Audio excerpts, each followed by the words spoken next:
দিনের এই যে প্রচার প্রসার, এটার ভিতরে আমি আপনি আছি।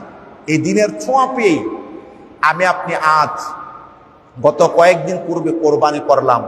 আমাদের অনেক মুসলমান ভাই বোন হজ করলো, তার 2 মাস পূর্বেই সিয়াম রমাদান আমরা পালন করলাম। এখন তো আবার 10টি মাস আমাকে আপনাকে অপেক্ষা করতে হবে সিয়াম রমাদানের জন্য। এখন যদি আমি আপনি মনে করি যে আমি আপনি অনেক ইবাদত করেছি, অনেক বন্দেগী করছি, আর ইবাদত করার প্রয়োজন নাই, বন্দেগী করার প্রয়োজন নাই, এটা কি কোনো ইমানদার মুমিনের বৈশিষ্ট্য, কোয়ালিটি?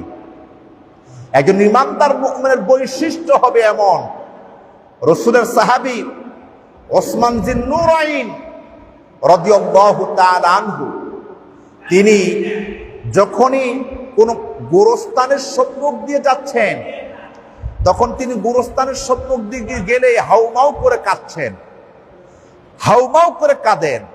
অন্য সাহাবী রাদিয়াল্লাহু তাআলা আনহুগণ প্রশ্ন করতেন, হে ওসমান, কেন তুমি কবর দেখে কাঁদো?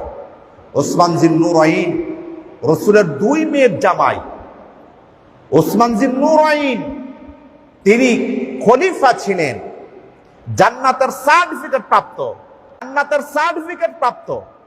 তো এত কিছু হওয়ার পরেও কবর দেখলে তিনি হাউমাউ করে কাঁদেন।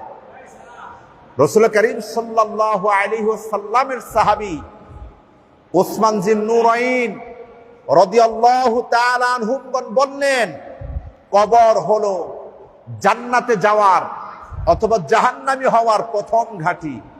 রাসূল মাকবুল সাল্লাল্লাহু আলাইহি ওয়াসাল্লাম বলেছেন, এই কবর থেকে যে পার পেয়ে গেল, তার জন্য আল্লাহর জান্নাতের রাস্তাটা সহজ হয়ে গেল। সুবহানাল্লাহ বলেন।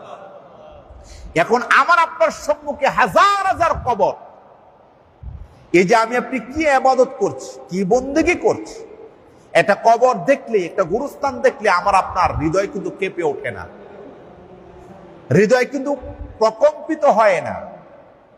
সুতরাং একটা কবর দেখার পরে, একটা মৃত ব্যক্তির কফিনের সম্মুখে দাঁড়ানোর পরে, এই যে আমার আপনার আখিরাতের কথা, গুনাহের কথা, জাহান্নামের কথা, আল্লাহর কঠোরতার কথা ভেবে এই যে আমার আপনার কান্না আসে না, আমার আপনার আবেগ অনুভূতি চেঞ্জ হয় না, এটার মেন কারণ হলো আমার আপনার দাবি করি মুমিন, কিন্তু এই মুমিনের ইমানের যে দৃঢ়তা, পাওয়ার, যেটার উপর ডিফেন্স করে, সেটার নাম হলো তাকওয়া। এই তাকওয়া কিন্তু আমার আপনার ভিতরে নেই, এটাই স্বীকার করতে হবে।